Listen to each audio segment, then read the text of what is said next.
Hello Tomorrow is a brand new series that's now streaming on Apple TV Plus, and we got a chance to speak to the show's creators, Amit Bhalla and Lucas Jansen. So tell me this, guys. I'm watching the first episode, and I did not expect that reveal so soon in the series. We know so quickly that everything Jack's selling is built on this precarious house of cards. And I was wondering if you could talk to me about the decision to remove that narrative crutch out of the way so quickly. And I ask because Yeah, I've seen yeah. so many lesser shows that would string us along Yeah, for so like we 7 or 8 episodes. It's a great question, Yes. and we really dislike those kinds of shows. Right. We think that they're really disingenuous in their capacity to build an emotional relationship with the audience. Fundamentally, the pilot is alienating because you're outside of the main character's experience. And we want to get inside the main character's experience as quickly as possible.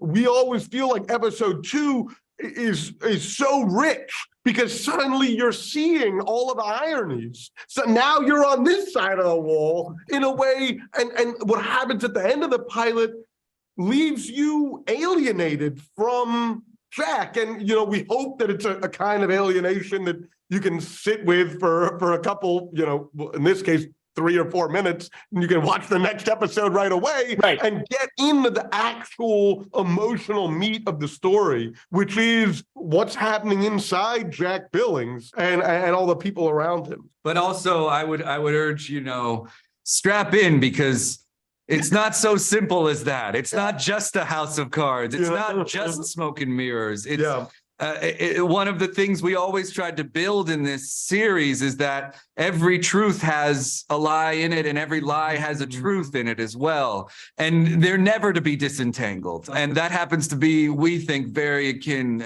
that's the human condition right there. And just when you think something is a complete bit of BS, hang along for the ride, because there's more there than you think.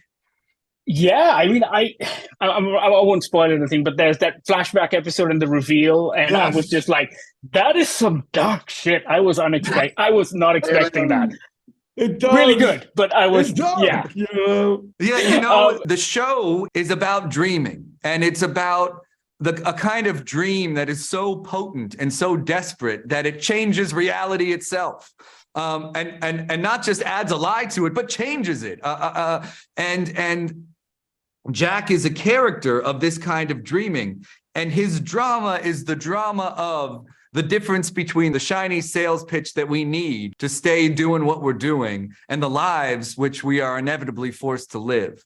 And by the time you get through the first episodes, you'll see just how great and how perilous that distance is. Yeah, I mean, I was sold at that moment in the diner. I was like, sign me up. Tell me this. Talk to me about the look and crafting the look of the show, because it isn't just the retro-futurism of the 1950s. I was getting Norman Rockwell, Edward Hopper. Am I right? Yeah, we were just saying those two names. Yes.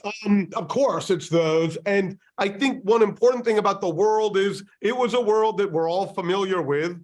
Why? Because there was a band of corporate advertising in the mid-century America that sold us this future. And the future didn't entirely come to happen. Some of it did. But the truth is that whatever future you're sold in an advertisement, the reality is going to look way different. And we wanted to make sure that we were not making a shiny world, because that's not what it would be after a hover car is driving for 20 years or the bots served 1,000 martinis. Suddenly it's a little rusty and it doesn't say the right thing anymore. It needed to feel deeply lived in. We needed stains on the carpets. These motels, they needed to feel like they'd been there, not that they'd just been built for a shiny kind of experience, which is how those dreams had been sold to us, or that aesthetic had been sold to us. And that comes into everything. That comes into making sure all the robots are done practically, like they're all puppeted by little men in green suits, and there's a prop master sawing pieces of furniture and gadgets together. It was a very, very beautiful experience, but a little counterintuitive at the jump for some people, that it was like, no, the robot's not supposed to be shiny. We're going to spend a lot of money and time on a robot that doesn't really work. That's the point. Right. No, guys, it's a lot of fun. I really enjoyed it. I'm all out of time. But I just want to say, it was really nice to meet you.